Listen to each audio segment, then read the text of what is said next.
Right then, let's go. Hello everyone and welcome back to another episode of the 2-on-1 Powerchair Football Podcast powered by MK Battery for the 24-25 season. MK Battery has been a long-standing supporter of Powerchair Football, working closely with the WFA to provide the essential batteries that power our sport. Their dedication goes beyond just equipment. They've played a pivotal role in the development of Powerchair Football, helping to fuel its growth and success across all levels. And we're really excited to have their back in this season as we look to bring you even more great content. My name is Ryan Sipple, and today, alongside special guest David Dee, we'll be recapping the action from an incredible Gameweek 3 in the 24-25 Optegra Championship. We can only apologise for the delay in recording this episode. We have so much going on behind the scenes. It's been hard to find the time, but myself and David are finally together to recap what is fast becoming one of the most entertaining, compelling championship seasons in recent memory. And let me properly introduce today's guest, one of the leading young players in the country, competing with Sale United in the Championship division. He has been present in every team of the weekend of the 24-25 Optegra Championship, including being voted as the standout player of the weekend in Game Week 2 by his peers. His talent and his performances in the National League have also seen him recently enroll on the FA's Regional Emergent Talent Programme, and I can now say he is a Powerchair Football commentator, having supported me for Teesside Steel versus Leeds Dynamos. David Dee, how are you, my friend? I'm very good, thanks. How are you, Ryan? I'm very well. How have you found this season from a personal point of view and the wider competition? Because like the Premiership, the level in the Championship this season has been pretty remarkable. From my personal perspective, I think it's one of the most competitive seasons I've probably ever played in, and I think because of that I've had to up my game to compete with all others around me, and to be able to compete at such a high standard is something that I'm really proud of. And to know that I'm playing against players who have played for 15 plus years, it's just a great achievement, actually. Yeah, you're right to say that. I think you need to give yourself credit, because I think to be acknowledged as a standout performer in the Championship, considering some of the talent that there is on show. You've already said some players that have been there 15 plus seasons, and the age you're competing and holding your own against these players is amazing. And to be present every team of the weekend, I think only Shaw can boast a similar stat as that, and this is a player who's competed and won Premiership trophies with Aspire. Yeah, I mean, Ricken's a great guy, he's a great player. Honestly, I think for me, it's probably one of my best achievements I've ever had. Being able to, my aim at the beginning of the season was to get in at least one team of the weekend, and saying that I've been in all three and been a standout player in Game Week 2, I mean, I couldn't have asked for more. And I've got aspirations for the end of the season, which, let's just say, they're quite high, but I hope they should happen. I love that you're ambitious, and I assure you, David, if you continue playing the way you have for the first 3 weekends of the season, you will be in contention for many different awards, I assure you. But keep playing it and keep enjoying your football. We'll get onto you in more detail when we reference Sale, because I have a lot of things and questions I want to discuss when it comes to Sale United. Before I do so, I just want to quickly acknowledge my team of commentators, as I always do, providing the invaluable service to our live fixtures and streams. So thank you to yourself, David, commentating for the first time, as well as Isaac Murray, Jamil Khan, Rosie Hodgson, Dylan Palmer, Owen Swift, Dave Lewis, Thomas Met, Nick Woodward, and Dean Williams. I apologise if I missed anyone off that list. And another thing of note, I don't believe any fixtures have yet taken place, but on the Saturday of the last championship, we conducted the round 3 draw of the 24-25 Jonga Group WFA Cup. So a huge thank you to their CEO Adam Walsh for coming down to watch some great games and of course conduct the draw. There is some cracking fixtures to be contested as the road to Derby heats up. And for those unaware, the round 3 draw saw 8 teams in both the North and South be drawn into 4 regional fixtures, the winners of which will progress to the highly anticipated quarter-final and semi-final showcase at the Derby Arena on Sunday, May the 11th, as I'm sure many have seen across our social media. As well as the WFA Scoreline app, this year's event is ticketed, so if you want to be part of history, please get your free tickets as soon as possible, as it promises to be one of the best Powerchair football events ever delivered in this country. So, let's get the recap going. As regular listeners will know, we typically have the results and league standings alongside us to reference, and we'll go through each team as they sit in the table from 1st through to 12, talk about how they all fared, highlight particular results, performances, moments, and other things we feel were significant. And that brings me nicely on to the current league leaders, Muscle Warriors. David, you've played Muscle Warriors. You're the only team to both secure any points and score a goal against them in the 24-25 campaign. As a whole, give me your feelings and thoughts. I mean, it just says it in the table. They've had 0 losses. They are undefeated. They've won 13 of their games and they're on a total of 40 points. I cannot remember a time when in the championship a team went unbeaten for the whole season, and I genuinely think Muscle Warriors could do that this season. There doesn't look in their team like a weak point. Rick and Shaw is obviously the core of that team, but you've also got Hannah Hindley to support behind her, and Jacob Vickers is on, how many goals is he on this season? I think it's on 14 goals this season. Yeah. And one thing that I did notice, to be fair, with Shay Murray, he's almost their dead ball set piece specialist, where I think he's racked up 10 assists this season, and every single time Muscle Warriors have an attacking set piece, they always bring on Shay Murray, and I think it's just worked for them so well. It clearly shows he's got 10 assists, and they're on plus 29 goal difference. I mean, they are clearly racking in the goals here. I think you're going to take my job eventually, because you've pretty much spoke about every point that I have down here.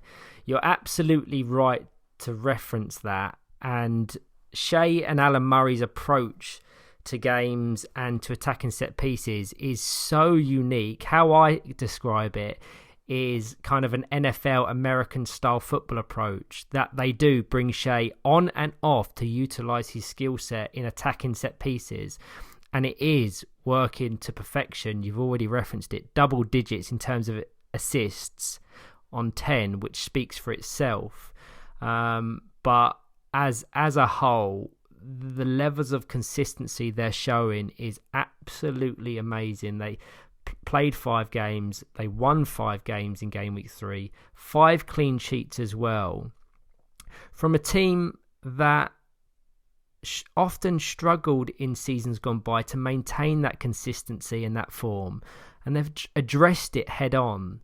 And it's worth noting that 5-game weekends, as I'm sure you can reference, David, are physically demanding. They're mentally exhausting.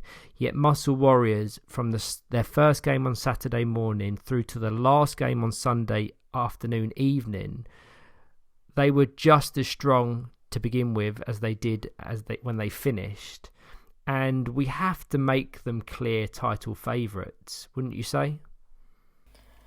Yeah, I mean, GBG Knights, they are in it still, but Muscle Warriors obviously have that 6-point advantage. The only thing that I'll say would really secure their title is if they could get that goal difference up a bit more. I mean, I know GBG United's goal difference is absolutely astonishing, but just a little bit more to get that comfort zone.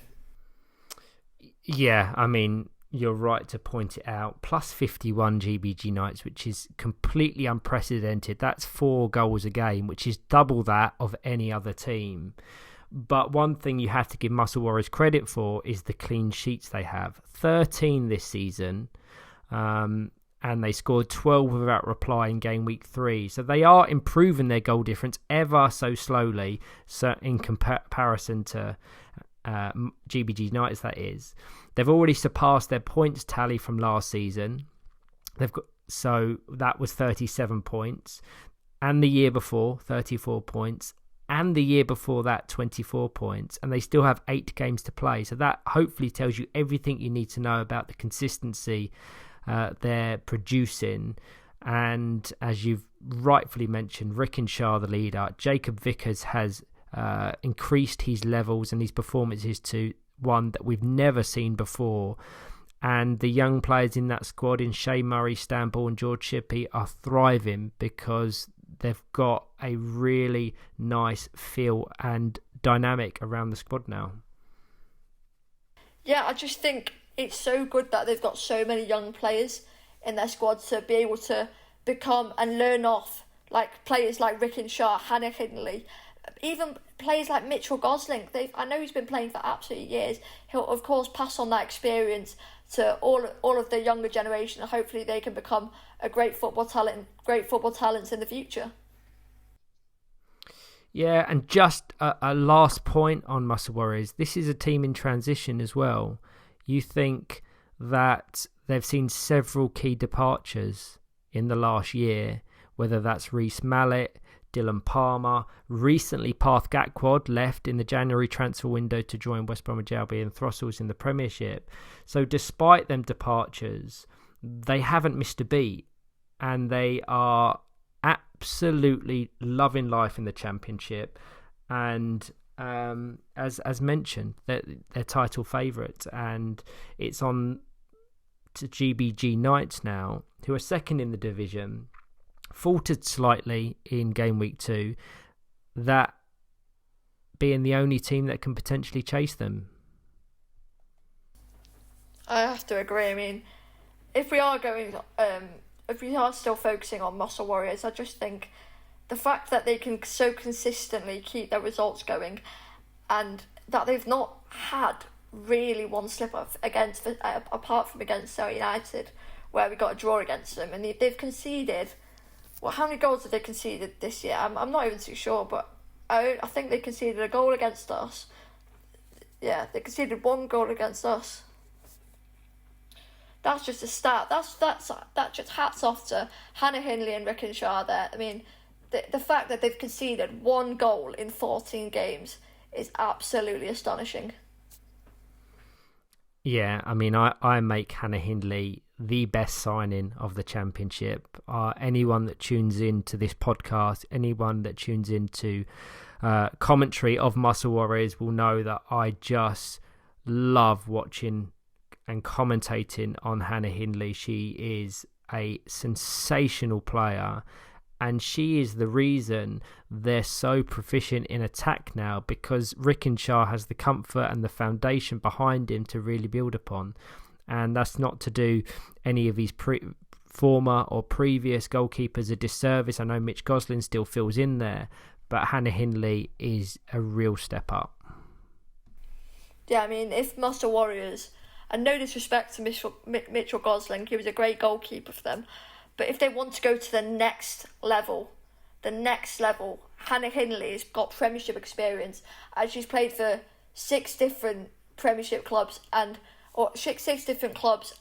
to take that experience from all the different clubs and then combine it into that Muscle Warriors team, it just puts the icing on that cake. Absolutely. So congratulations to Muscle Warriors. They are looking very nice in the Championship division. Game week 4 sees them start against Teesside Steel, who we'll of course come on to in a minute, but that'll be a real test for them. And then their absolute final game of the season is against GBG Knight. So assuming both continue their current trajectories and momentum of securing points against pretty much all opposition, we could come down to a title decider on the last day of the last weekend. I'm going to be honest, I think that's going to happen with GBG's game in hand and their insane goal difference. If they can even get level with points, they're 6 points behind, and if they win their game in hand and then beat Muscle Warriors, they win the title. So I think it could be a very, very, very interesting last game of the season. Absolutely. And let's go on to GBG Knights now. 13 games played, 11 games won, 1 game drawn, 1 game lost, 34-point accumulation. They do have that game in hand over Muscle Warriors, but even winning it would only take them within 3 points of the current league leaders. I want to get your thoughts on this, David, but for me it's a funny one with GBG Knights, because up until their final game, they were looking like potential title favourites, not just contenders, favourites. And this is a team that has blown away pretty much all opposition they've faced. And when you look at that remarkable goal difference, it's clear just how dominant they've been. The problem with it is they ended the weekend with that defeat to Muscle Warriors. And unfortunately for them, that is the result that sticks in people's minds. So it's easy to overlook everything they did before that match because of how it ended. And let's be honest, anyone that watched that game will see that they did struggle. They found it difficult to break down Muscle Warriors' defence, and they barely tested Hannah Hindley in goal. They just couldn't get their distribution flowing. So that meant George Holloway, who has 19 goals this season, was completely starved of service. And credit to Alan Murray and his team, because they executed their game plan absolutely perfectly to shut down not just George, but also Kai Shah, who's been another leading player in the championship, and Oscar Smedley, who has 17 assists. So one of the most creative players in the division. So you have to say they executed the game plan perfectly to nullify the threat of GBG Knight. And unfortunately for everyone, that's what's lingering in people's brains. It's unfortunate, because I just want to shine a light quickly on Oscar Smedley. For it to be his first season in the National League and have 17 assists is absolutely unprecedented. It is ridiculous. It's actually stupid how much potential he has. Obviously, you mentioned earlier I was on the Regional Emerging Talent Programme, and Oscar Smedley was there, and I was just blown away by his ability to be able to pick out a pass from nowhere. No, I can't even see the pass, and he just absolutely slotted it through the eye of a needle. It is absolutely insane, and that's clearly showing through his assists and his general goal contributions as well. And George Holloway is probably the recipient of that. He scored 19 goals. He's probably going to end up top goal scorer this season. I remember last season, Liam Ashton scored 30 plus goals. I reckon he can beat that, I reckon he's scoring consistently, and he will definitely, if he keeps up this form, he will 100% be in contestant for the top ever goal scorer. Yeah, I mean, back to Oscar Smedley, you've referenced so many valid points. What he is doing in a debut National League season is unprecedented, and it certainly, in the time that I've been involved within Powerchair football, I've never seen a young player make this sort of impact in the first season at this level. 23 goal contributions across their 13 games is just ridiculous. You said how he was part of the Midlands RETP alongside yourself, and I can say with confidence, if he continues at this level, there is no telling how far he can go in Powerchair football. The future is so bright for him, and you think he'll only learn from this season as well. Let's say GBG Knights aren't successful in being crowned champions, they're almost certain to gain promotion to the Premiership. So maybe he'll take that frustration, that adversity through not winning the league into next season. He'll get a season of Premiership football under his belt, and then we'll see how he develops as a player. But the early signs are very, very promising. All I can say is just wow, really.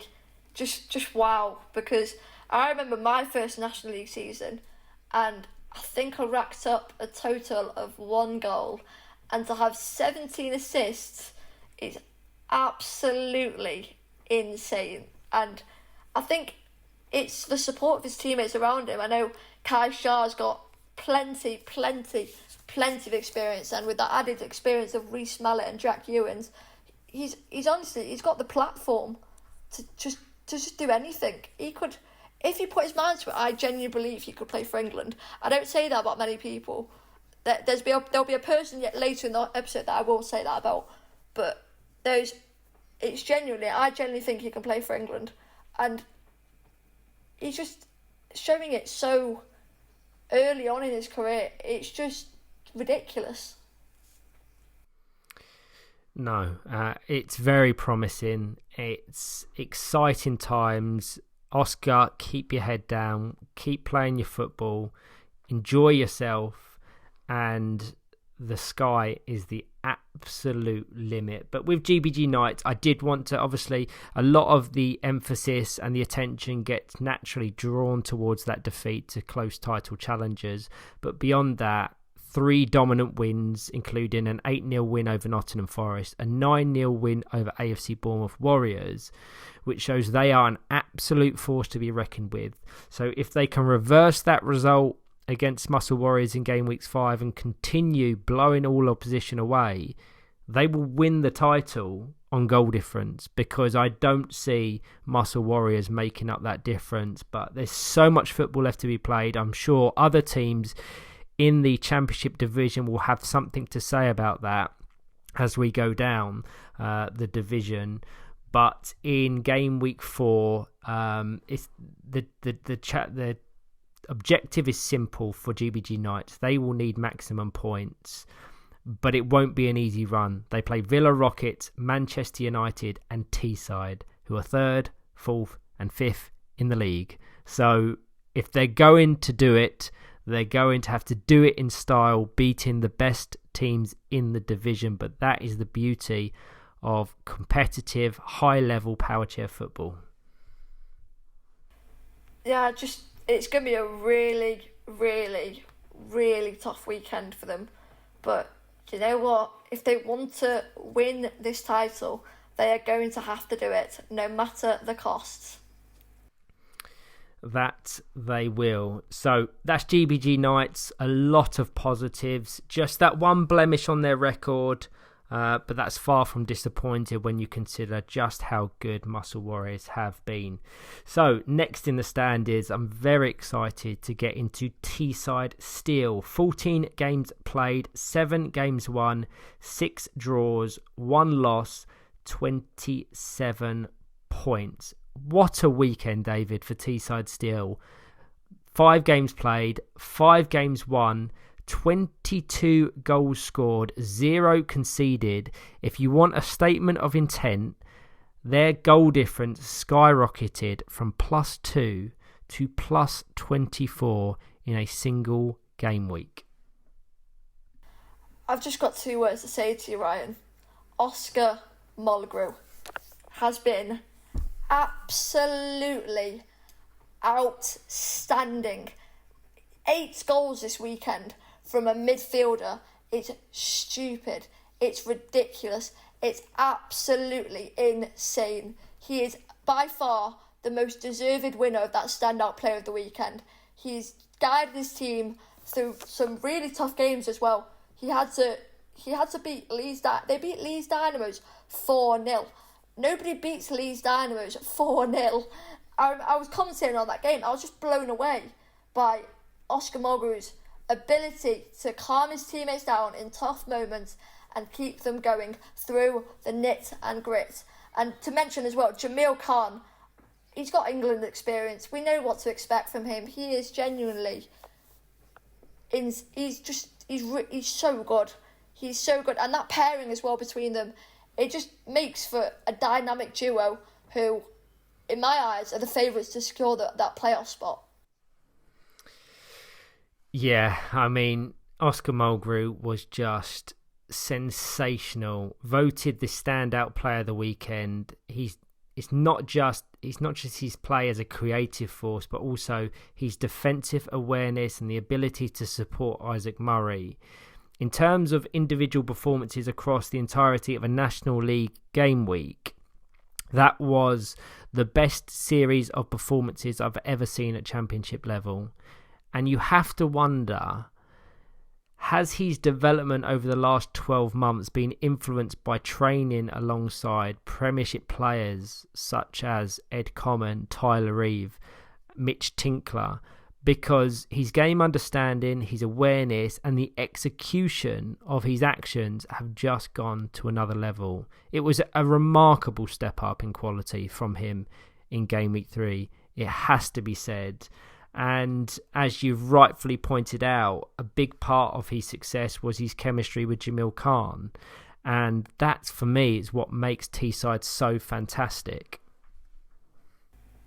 Yeah, I mean, you can't also forget the support at the back from Isaac Murray. He does come up for set pieces and corners, and I've noticed they've tried the American style where they split off from the corner and then cut in or either leave it to the far winger. And I think he's played a really vital role. He's very solid, he's very consistent. He gives a solid 7 out of 10 performance every single game, and that's really what you need. And Thomas Met, he's the guy that puts the balls in the back of the net. He's just their top. He's their top. I think he's their top goal scorer, or who's their top goal scorer? I believe Thomas Met is now on 8, which I think is now matched by Oscar Mulgrew. But it shows their share in the responsibility up top. Yeah, I think Thomas Met, to be able to, I remember him in the Championship last season.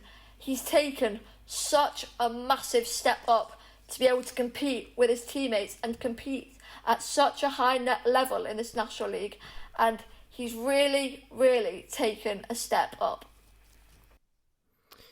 Yeah, I've got here that for the first time for me watching Teesside Steel, I could see it was a real collective team effort. And for that, I give a huge amount of credit to coach Graham Mulgrew, who rotated the squad so perfectly across their 5 games. And we saw the players on the periphery in Charlie Connolly, Luke Heenan, and Thomas Met all step up their levels, and they continue to step up their levels to make that difference. So whilst we rightfully heap the praise on Oscar, Jamil and Isaac, I think the other 3 players in the squad that have to share the minutes are all so important for their current placement. Yeah, I just think as well, beating AFC Bournemouth 11-0 is not just a win, it's a statement to the fact that they are not here to play, they are there to win. Yeah, I mean, let's get on to Villa Rockets Lions, because I think that's the perfect team to talk about next when you're talking about the race for the third place playoff position. 13 games played, they sit on 24 points. So should they win that game in hand, they will match Teesside Steel on points, but because of that huge goal difference that Teesside accrued in Game Week 3, they would have to settle for 4th still. They're still firmly in the mix, and I, prior to the weekend, would have had them as favourites for the third place playoff, just based on momentum, based on the trajectory of their results. And I'm really impressed with their players and their game. To be honest, I expected it before the game week as well, but I just think it's an absolutely outstanding performance from Teesside that nobody expected blow us all out the water and has put Villa Rockets in a really, really tough position to be able to compete. But you know what? They are still in the mix.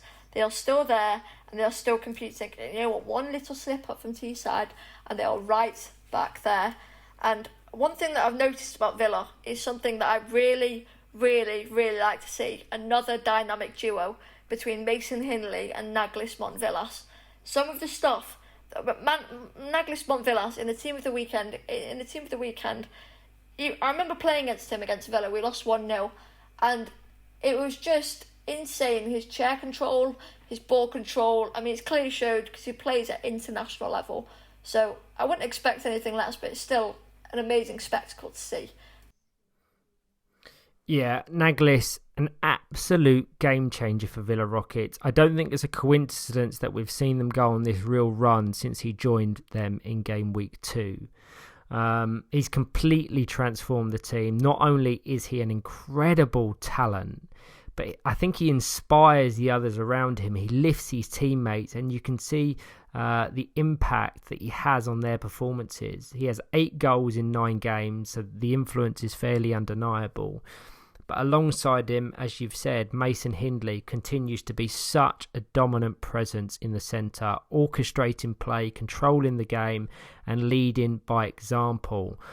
You question whether, had he not been suspended in the game against Muscle Warriors, how it could have gone. So his accumulation of 3 yellow cards in the game prior to their matchup with Muscle Warriors meant he wasn't able to feature, and his miss was a sore one because there was just seemed to be a big hole in the middle. I think Brad Bates opted to use Naglis Montvillas in the centre, and whilst Naglis is a sensational player, he is an attacking wide winger, and the central role he struggled in, relatively speaking, but that was their only defeat of the weekend. So when we was talking about GBG Knights and how it's that defeat to Muscle Warriors which has people's attention, the same can also be applied to Villa Rockets. But I implore people to look beyond that defeat against Muscle Warriors because they're formidable, and look at how they performed in the other results because they were unstoppable.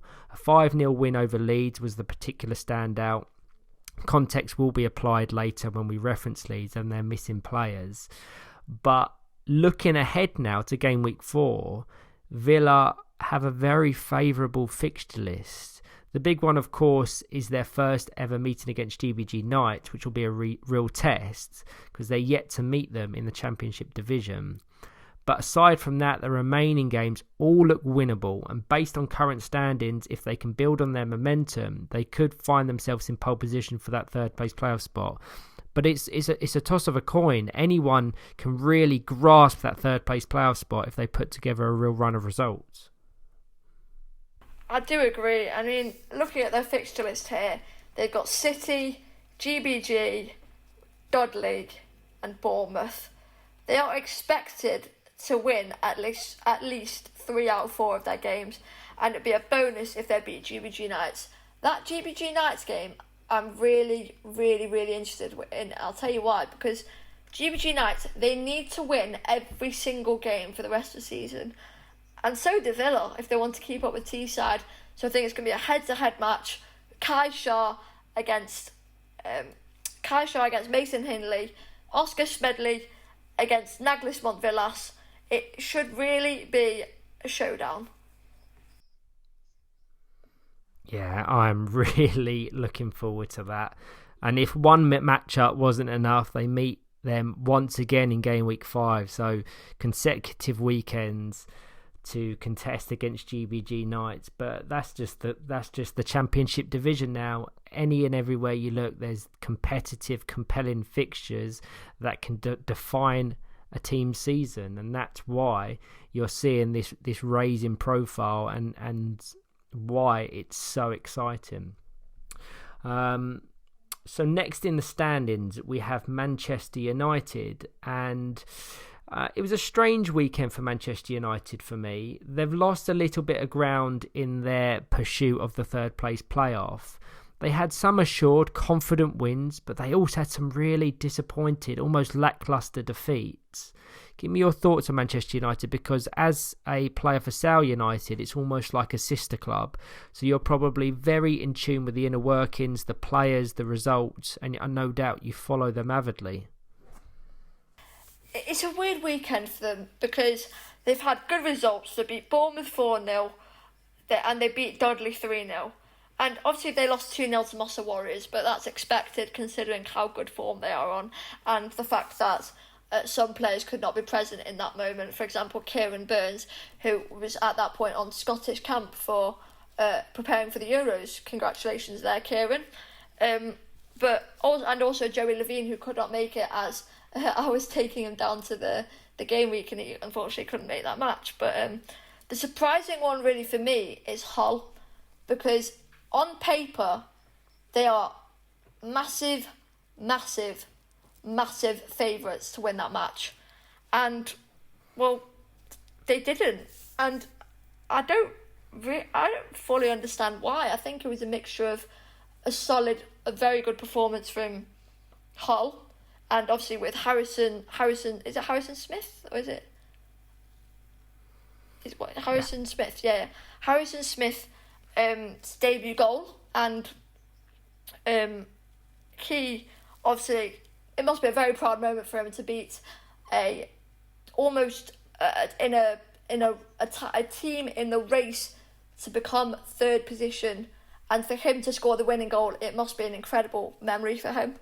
And I'm just thinking to myself, obviously got the mistakes from Man United, but I think overall they've had an okay weekend, and I know individuals such as Josh Slack are not happy with themselves, thinking they could have got more points. It reminds me a lot of earlier in the season as well, when they played Nottingham Forest, and Nottingham Forest had that incredible win.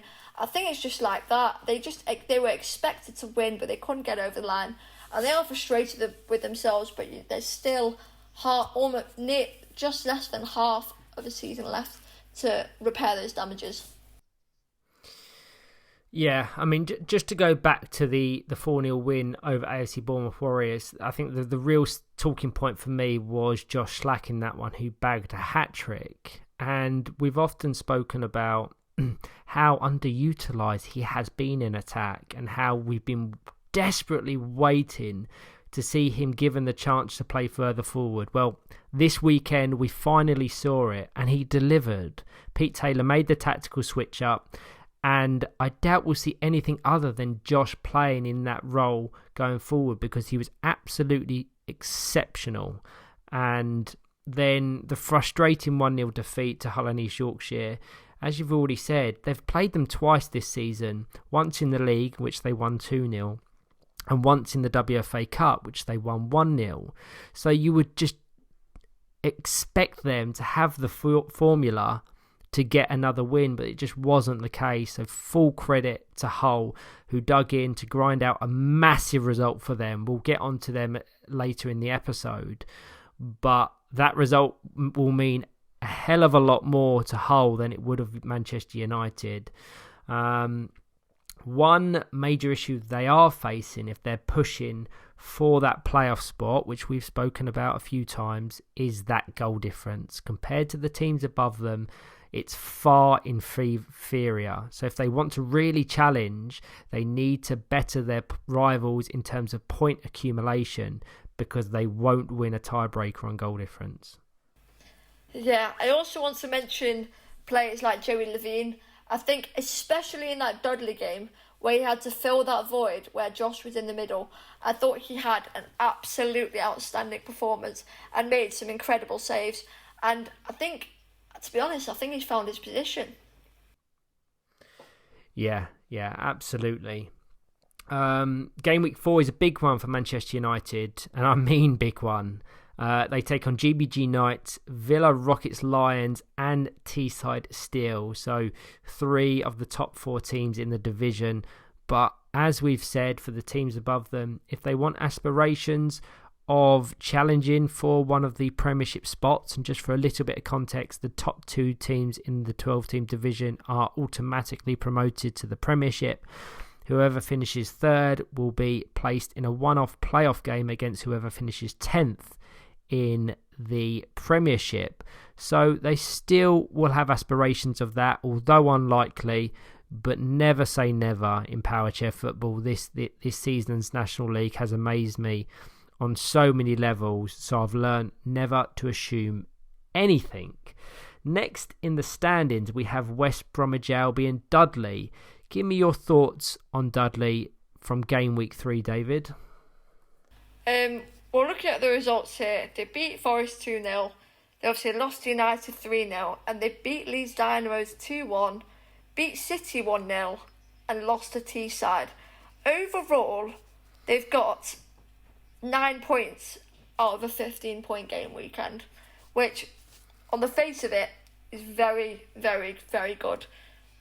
Considering, obviously, their losses from last season, they've obviously lost Amy Lee Julian, and that is a massive loss for them. But I think players like Jack Gorder, Jack Westmoreland, and players like Laura Evans have all stepped up to fill that void. And I think especially Jack Gorder, again, I mentioned the Regional Emerging Talent Programme, he was another one that really stood out to me, not just for his technical ability, but also his communication.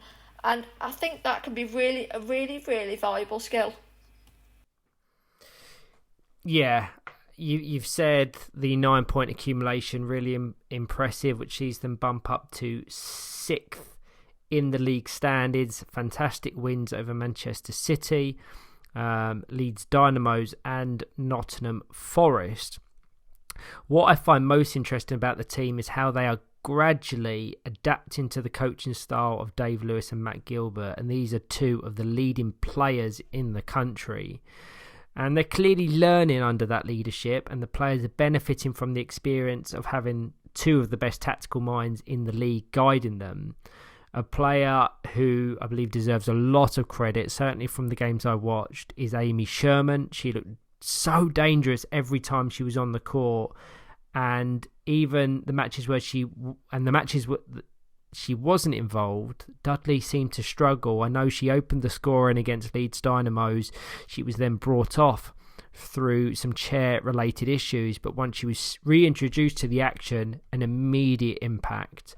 So that will please the coaches.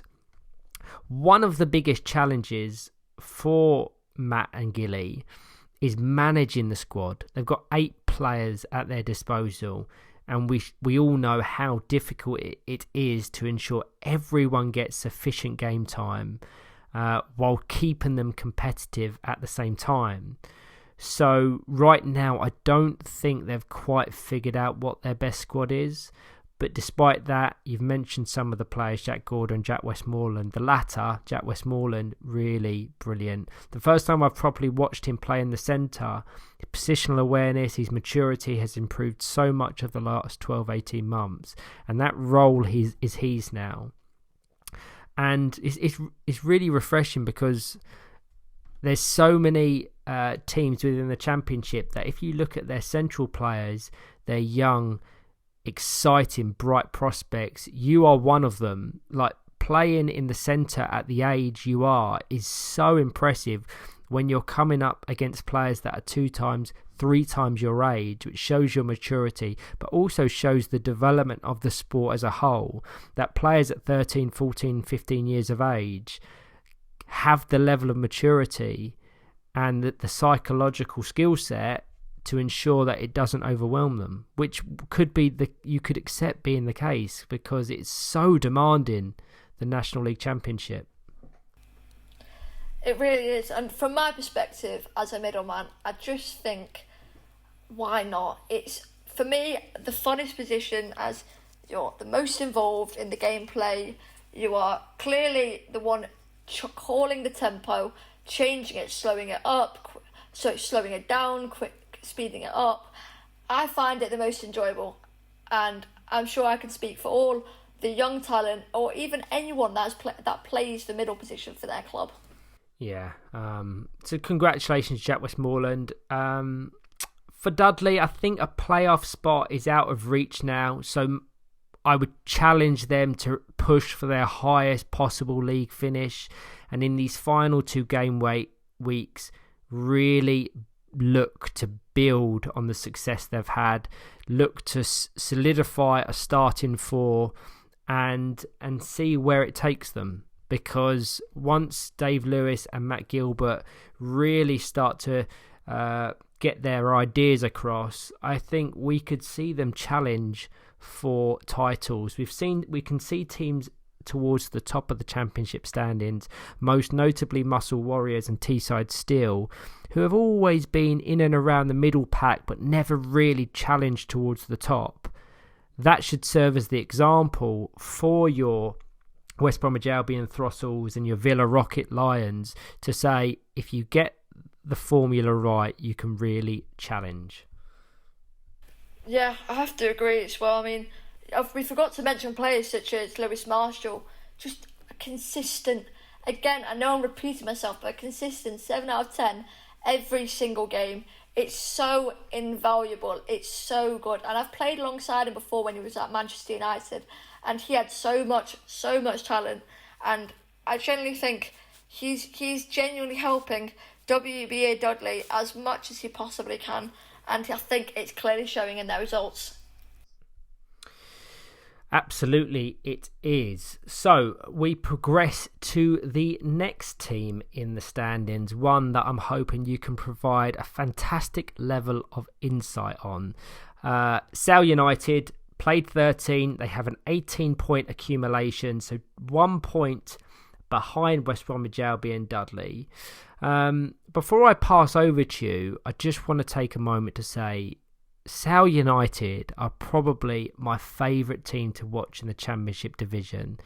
There's something about the way you play, the tactical fluidity, the organisation, the clear chemistry you have between your players, which is so impressive to watch. And it's one of the main reasons I wanted to get you on today's podcast. The progression of you as a team over the last few seasons has been nothing short of remarkable. If we just look at the point tallies from previous seasons, in the 21-22 season, Sale United finished on -1 point. Obviously, there were some difficulties, no doubt, due to selection issues and other factors that we won't get into. 22-23, am I right in saying that was your first ever season? The 21-22 is my first ever season. So the one where we finished on minus points, yeah. So you've been here since 21-22, so that's perfect because they're the seasons I've referenced. 22-23, Sale United finished on 14 points. 23-24, which was a big push up, you finished on 22 points.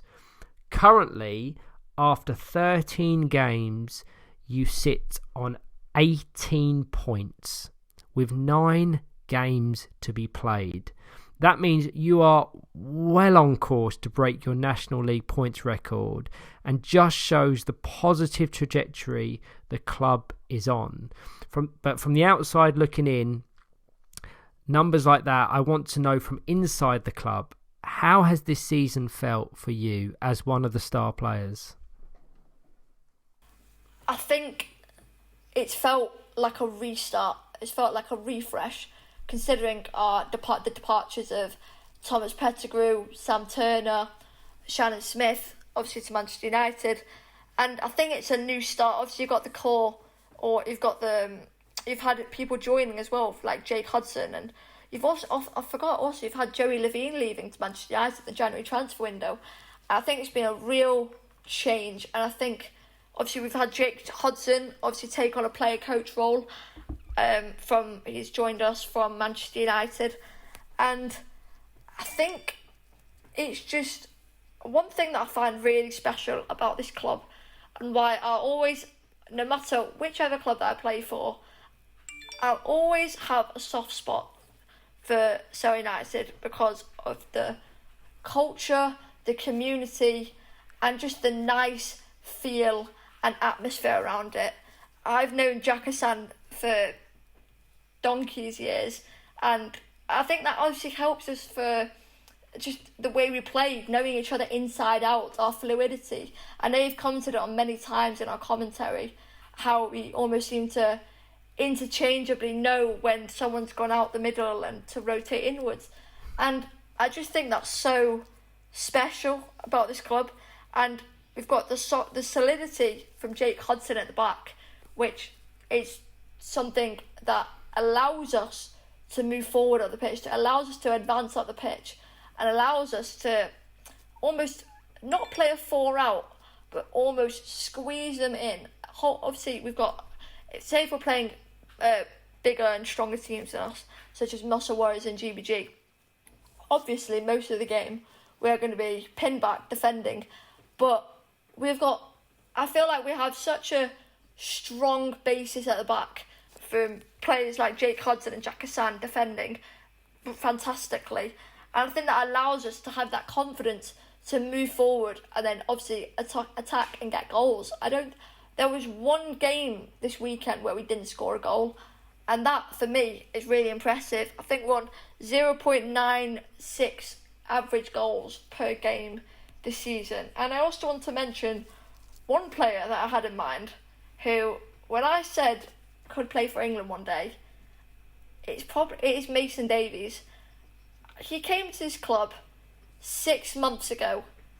From the first training session that I saw him, he was astonishing, ridiculous, and again, I'm going to say it again, absolutely insane.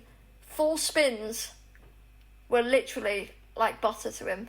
So easy, so calm, so collected, so natural to him. And I just think, considering he's only been playing for 6 months, and I know, Ryan, you've asked him to come onto the regional emergent talent programme in the northern region, I just think you can clearly see his talent, and I think everyone around him can as well.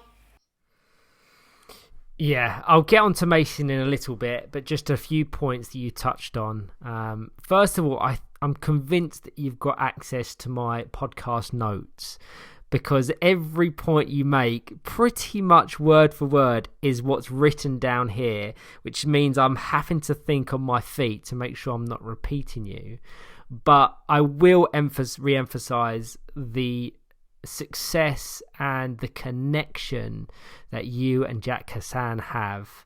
I've spoken about it extensively, as you've referenced, because you just have this telepathic understanding of each other's positions, and it is fluid. It's the fluidity of your games which is why Sale are so good to watch. You're always covering each other, yet maintaining incredible 2-on-1 discipline, which isn't an easy feat, certainly when you're looking at the ages of you both, and that doesn't happen by accident. So that connection is amazing.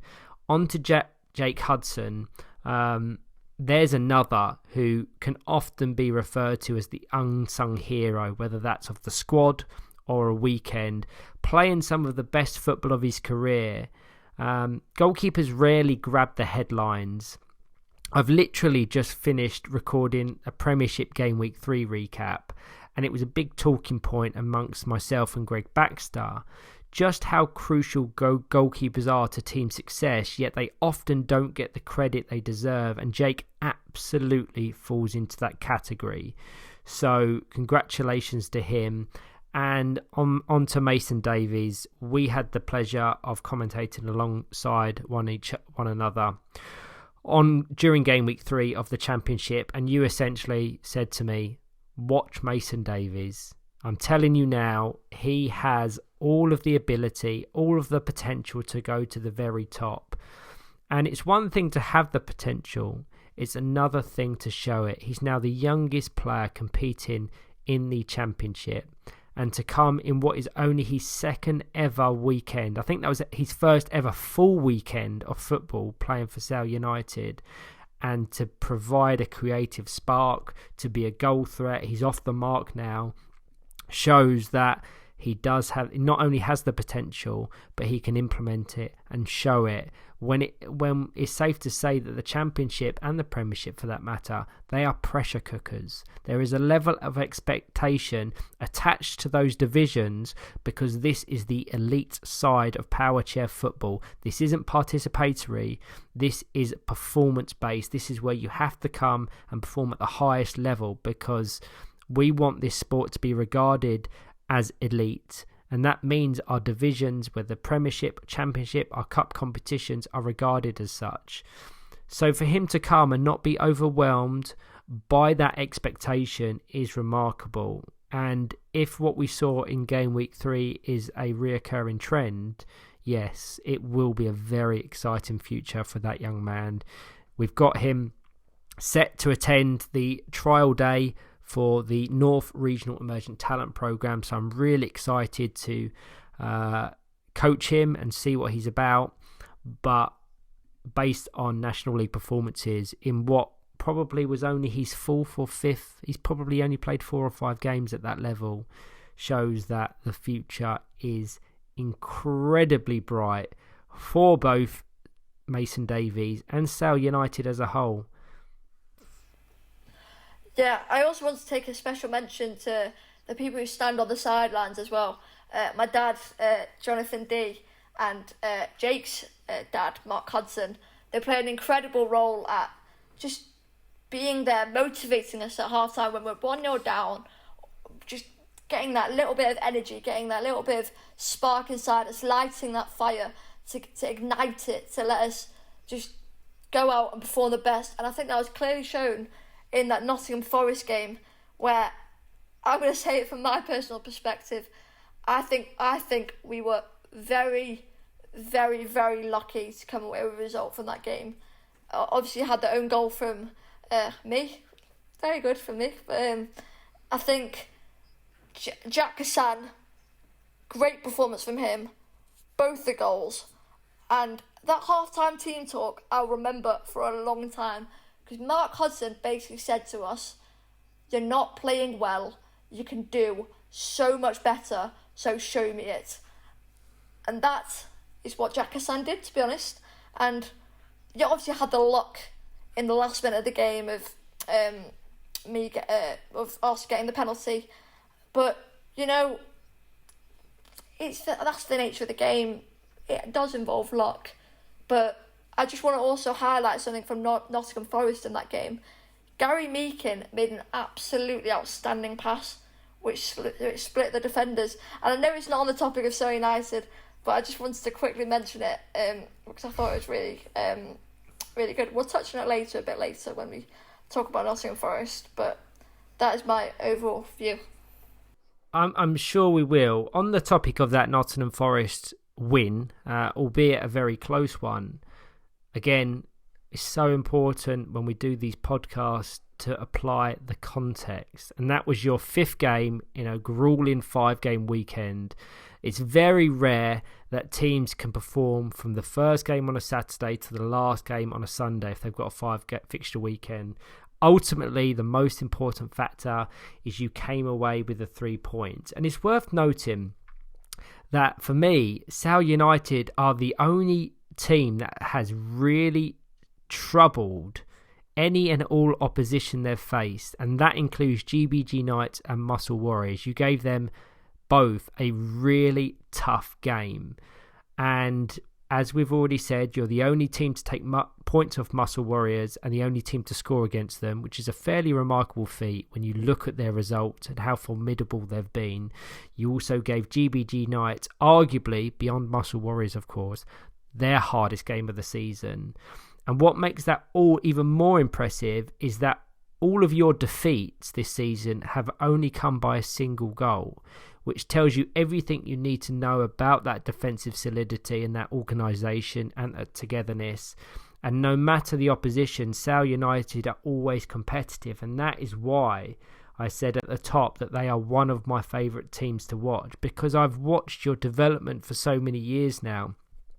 And you're almost a team that people that don't properly watch Powerchair football and or the National League won't really know. They'll look at the standings and just think Sale United are a middle of the pack competitor, but beyond the numbers, the things you can't quantify are the things that make me so excited to get on that commentary gantry and watch Sale United. And as you rightfully pointed out, the jobs that Jonathan Dee and Mark Hudson do on the sideline cannot be understated. And if you want the perfect example of their impact and what it means to them to be on that sideline, is to go back and watch Sale United versus AFC Bournemouth Warriors for when Mason Davies scored his first goal. They were ecstatic on the sidelines. You can see what it means to them and you as a collective.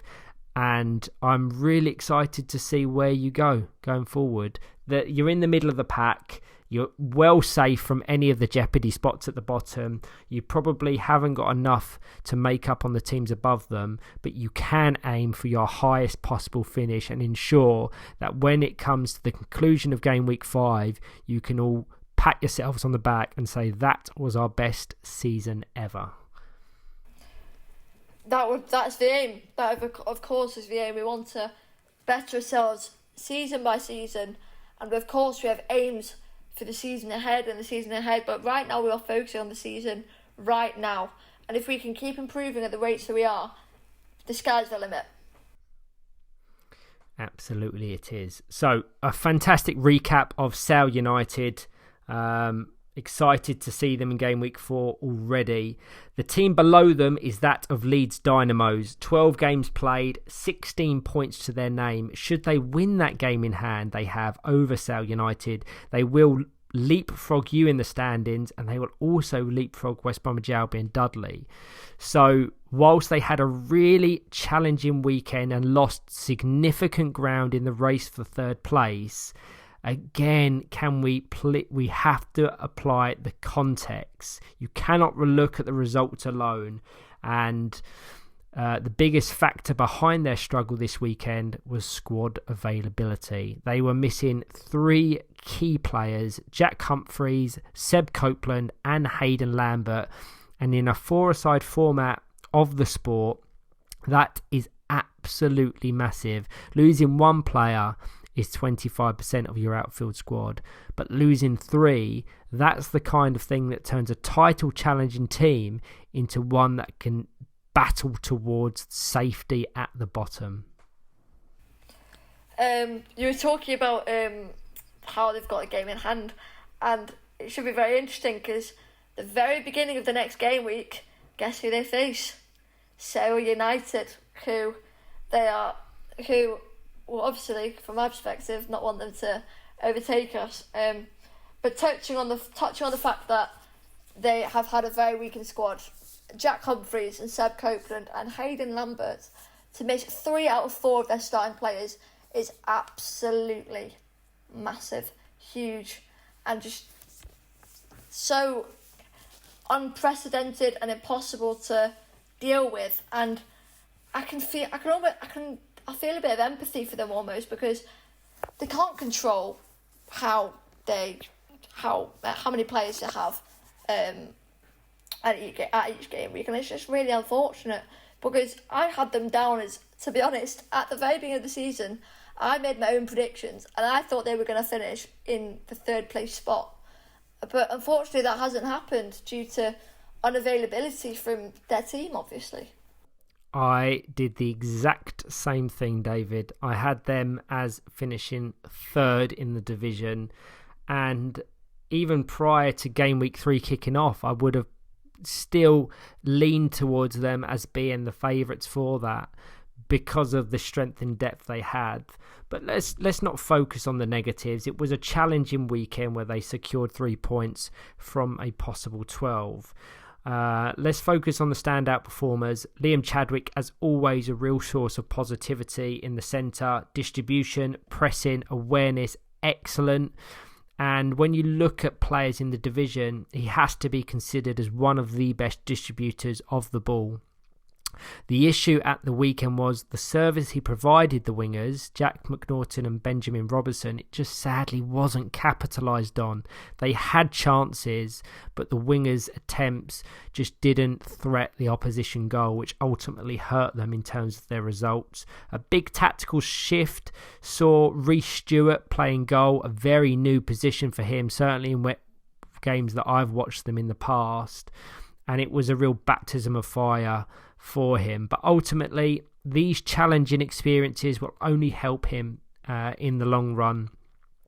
The only real highlight was the win over Hull and East Yorkshire, a game in which they went 1-0 down, but they had to show real character to turn things around, and they did so excellently, winning 3-1. Some excellent set-piece routines.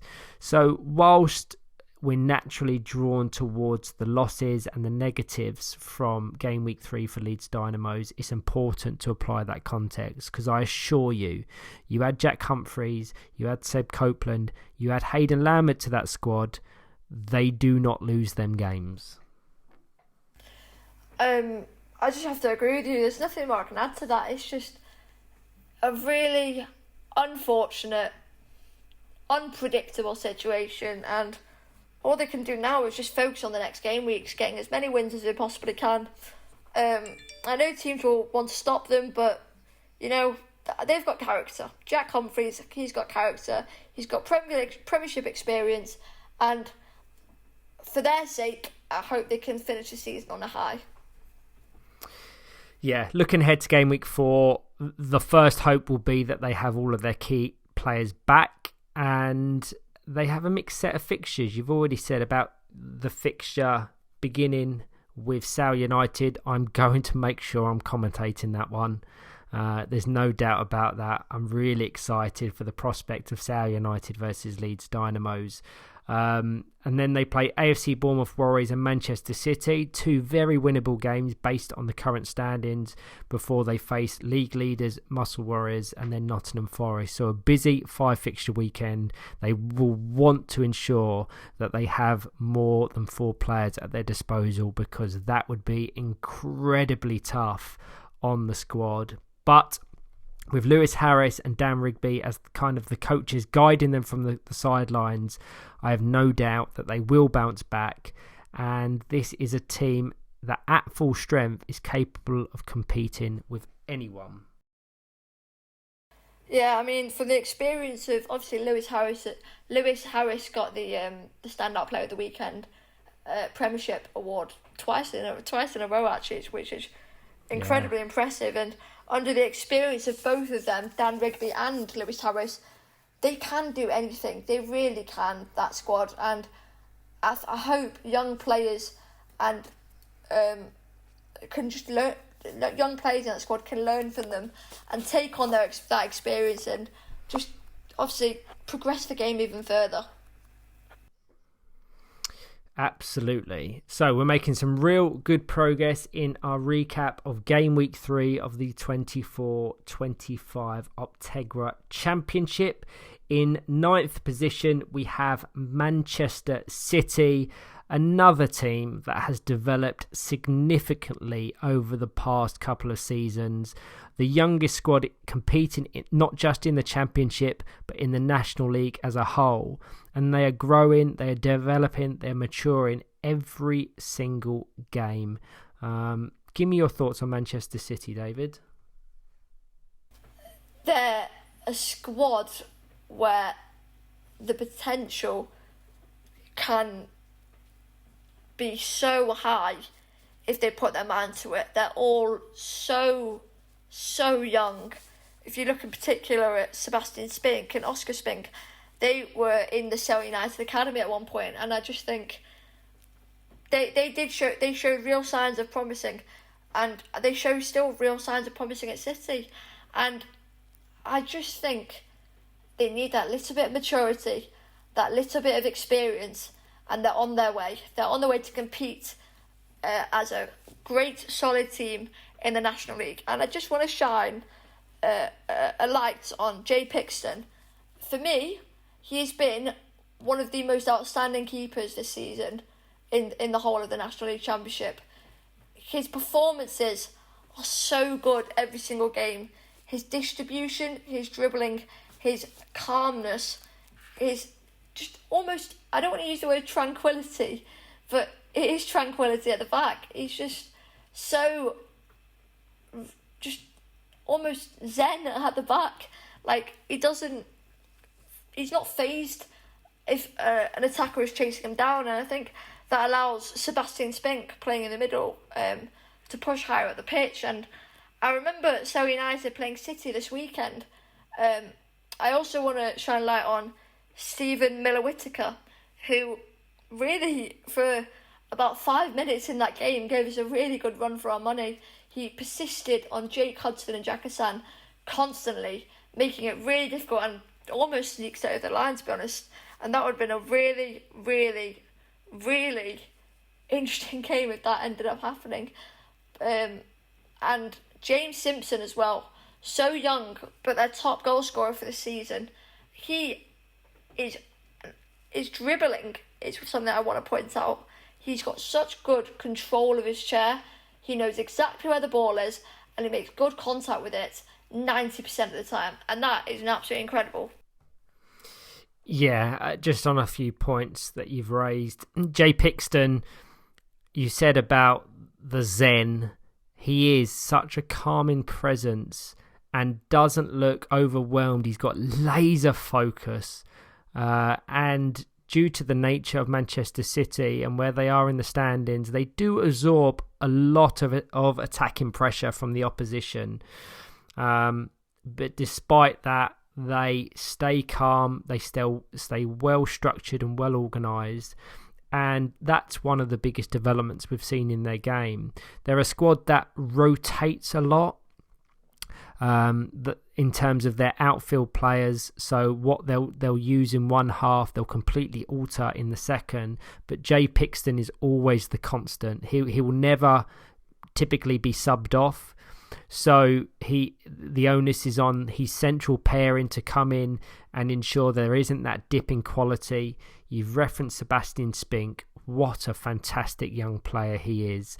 I've actually given him the nickname 180 because if I had £1 for every 180 spin shot he attempted on the edge of the opposition box, I would be a very wealthy man. But more importantly, if I had £1 for every time he connected cleanly with a 180 shot, I would also be a very wealthy man because he's so proficient at it. He secured his first ever National League goal this weekend versus Bournemouth, so huge congratulations to him. I have no doubt there was bickering on the way home because Oscar hasn't quite reached that feat yet, but I have no doubt if he continues the level he's playing at, he will get off the mark in no time at all.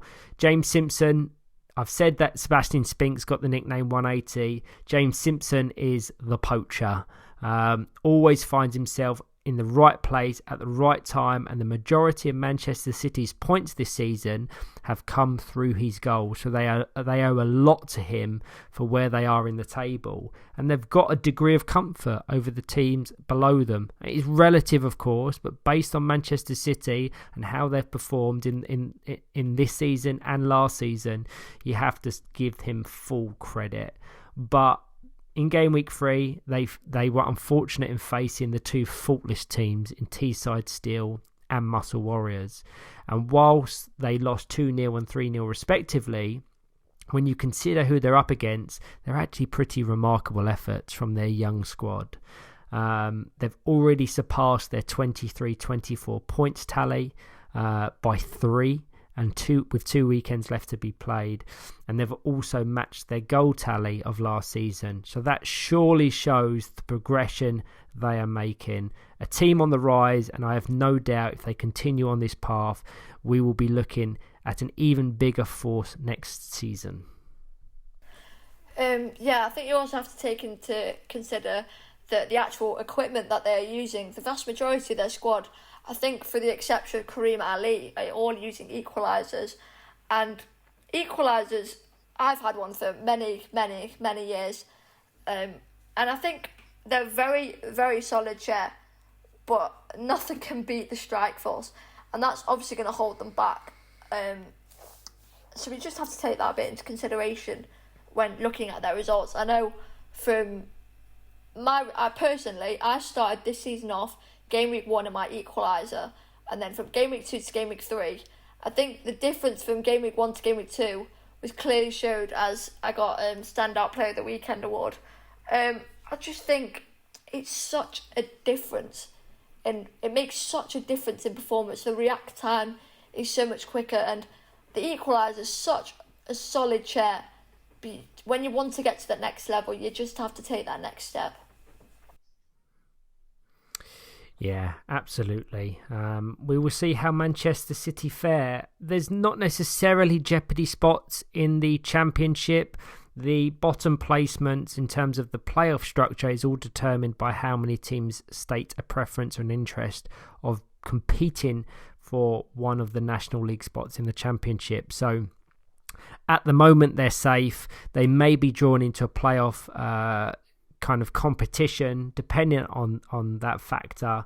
But either way, clear progression, clear developments, and really looking forward to see where they go in the coming years. In 10th position, progressing really nicely now, we have Hull and East Yorkshire. Rather remarkably, this is a team that was competing in the Premiership last season. So it's been a slight fall from grace, but applying context as we often need to, they're adjusting to life without one of their key players. Probably their best ever player in Cole Simpson. Anyone that's listened to the Premiership recap that we conducted will know just how much of a spotlight we shone on Cole Simpson, the role he's playing at the top of the Premiership. So you take a top quality Premiership team out of any Championship side, they're going to really struggle and take some time to adapt without them. But despite that, they've accrued 8 points from their 14 games. It was a challenging weekend, just 1 win from 4. But I think there's positives for them. I really do. They were on the front foot and took the lead early against Leeds Dynamos, but as the game progressed, they were eventually broken down and ended up on the wrong side of the result. But there was positives from that early pressure, that intent, and the set piece they scored, which was absolutely sensational. It was a tactical switch up for them, which saw them use Aston Walls in goal, which I think is a positive move. So they're experimenting, they're trying to find the best system to unlock the potential of their players. And I think you already referenced it, David. Harry Smith, another young player with bags of potential, looked sharp, looked dangerous when he was on the court. And he was the difference maker against Manchester United, scoring the only goal of the game. What a moment for him.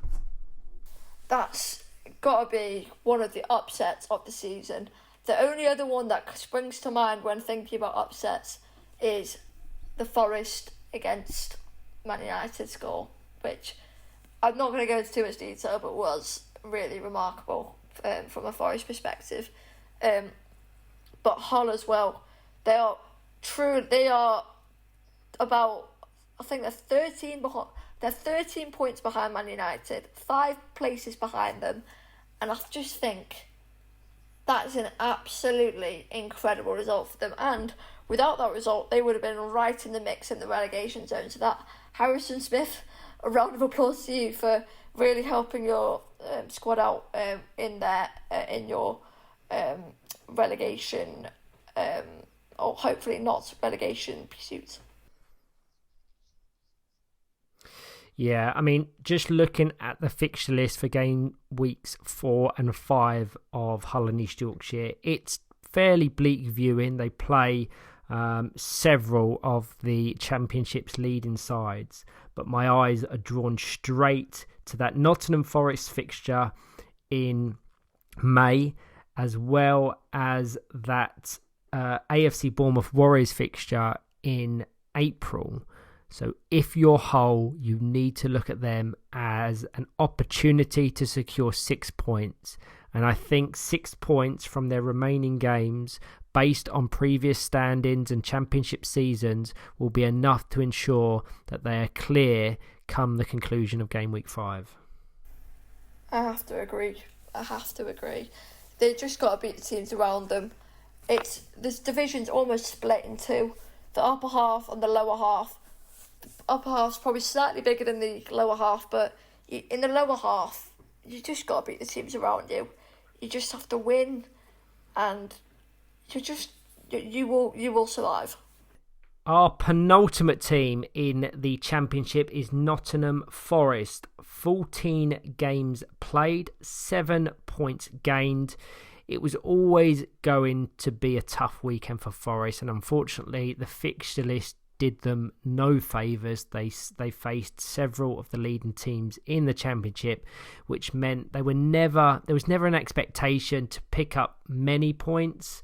What really stood out to me is just how competitive they were across the majority of their games, which is a development we've seen in their game in the 24-25 campaign. If you disregard that 8-0 loss to GBG Knights, every one of their other games, whilst they ended in 2-goal margins, they were competitive, and that shows you that the squad is settling, and every time they get onto the court, they look better than they did before. I have to agree, and from a Surrey United perspective as well, that win was probably undeserved. It probably should have been. In fact, it should have been a draw. And I'm speaking to all the Forest people out there. I'm sorry I had to go through that, because I could see the emotion in your face. That it's just so tough to take, but that's how you get stronger. That's how you get through the losses.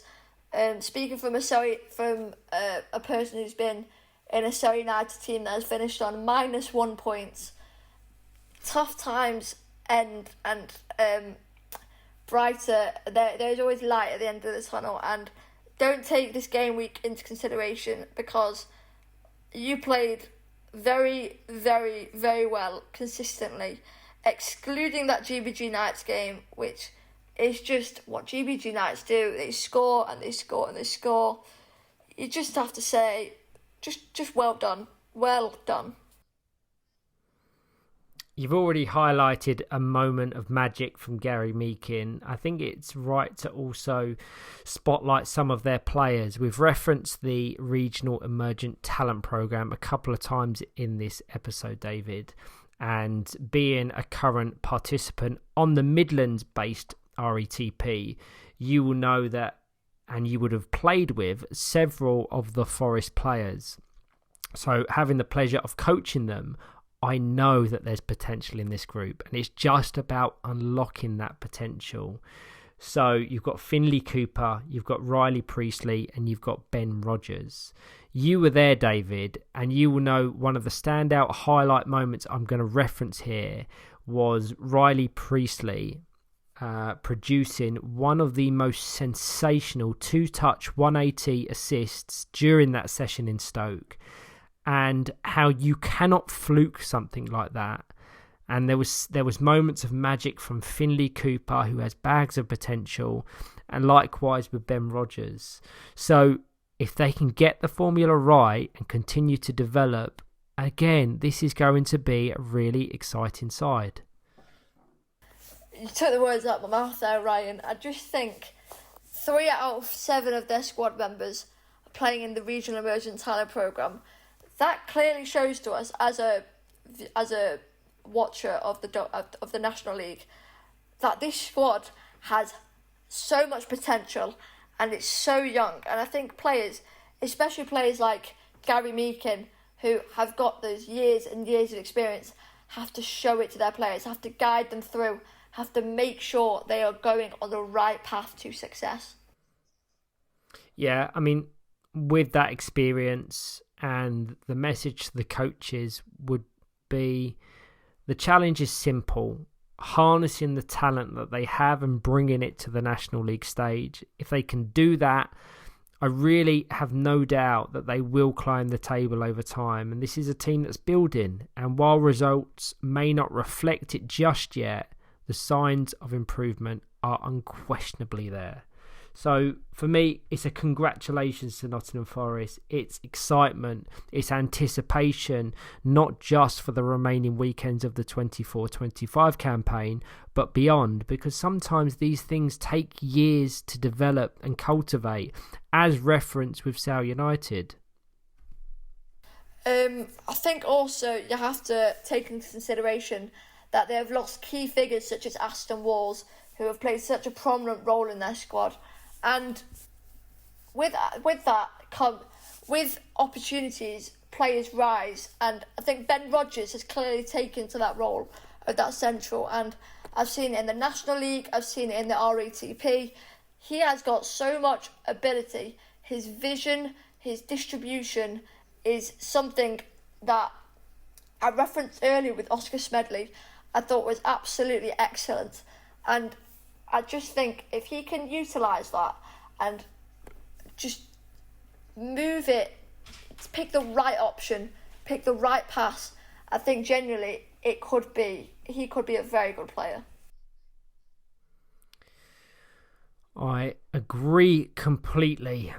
So we come to the final team in our 12-team championship, that of AFC Bournemouth Warriors. They're at the foot of the table, but again, let's focus on the bigger picture. Let's apply the context. Gameweek 3, they were without Chris King across the entirety of the weekend, and it's widely considered that Chris King is their standout player.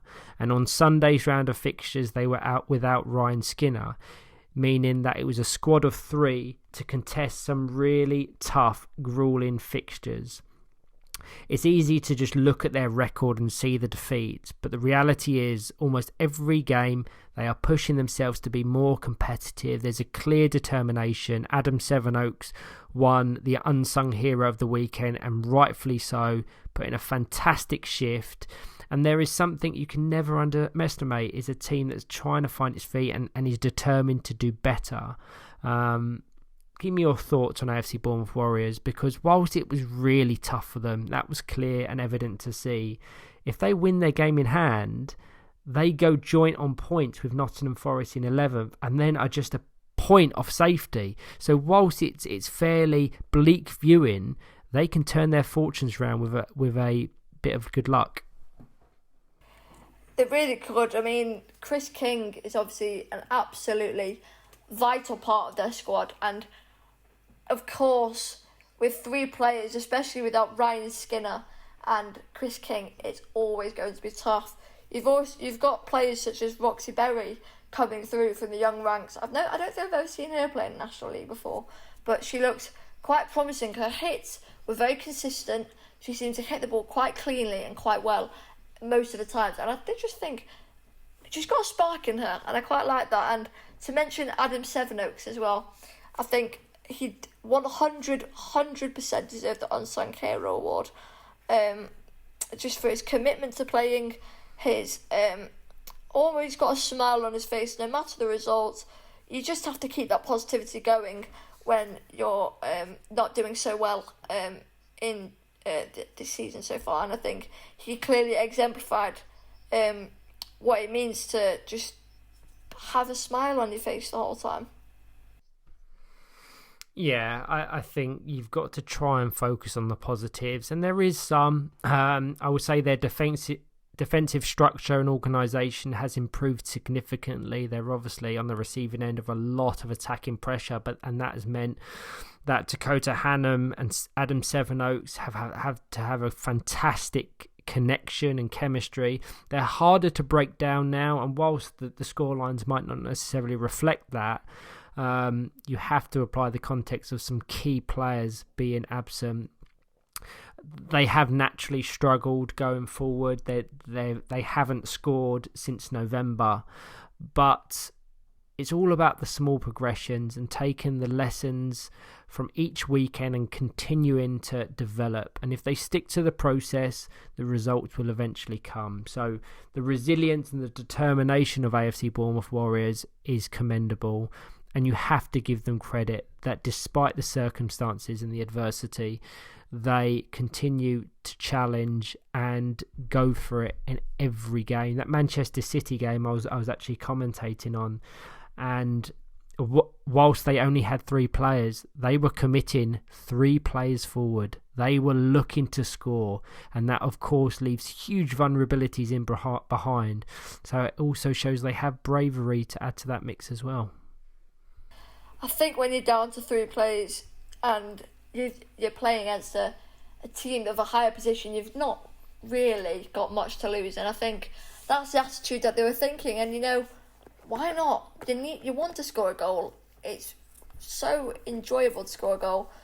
So why not do it? Why not try and do it? And I know this game week, unfortunately, they did not manage to achieve that. But I'm sure with Chris King back in their squad and Ryan Skinner being available, they will definitely be competing higher, to a higher standard. And I think they could give Nottingham Forest a cush run for their money, and I think they both have got to win as many games as they can and beat the teams around them. Absolutely, they do. So, David, I think that serves as the perfect recap for game week 3 of the 24-25 Optegra Championship. We apologise it's taken so long to record and get out, but we hope you enjoy it. David, how have you found the experience? It's been very good, considering commentating at first as well. It was really, really enjoyable during the Championship weekend, and this really just tops it off. I've been listening to the podcast for a while, and I've always wanted to do it, and thank you for giving me the opportunity, Ryan. My absolute pleasure. For you to compete at the FARETP, to commentate, and to be part of the podcast in just over 2 weeks. For you, it's been a baptism of fire, but I've loved doing it alongside you. I said to you after we did commentary with one another, I hope it's the first of many. We had a discussion at the RETP, and you said that you'd be interested in doing the podcast. So I've held you to your word. So I have very much enjoyed it. Thank you so much for helping me recap what was a sensational weekend in the Championship. And I suppose all attention turns to game week 4 of the competition now, which will take place on the 5th and 6th of April. So just a month to go. As we record this, a month today. So really exciting, and we will see you all there. Thank you to all that have tuned in to this episode of the 2-on-1 Powerchair Football Podcast, powered by MK Battery. We'll be back, no doubt, very soon with more episodes. Thank you, David. Thank you very much, Ryan.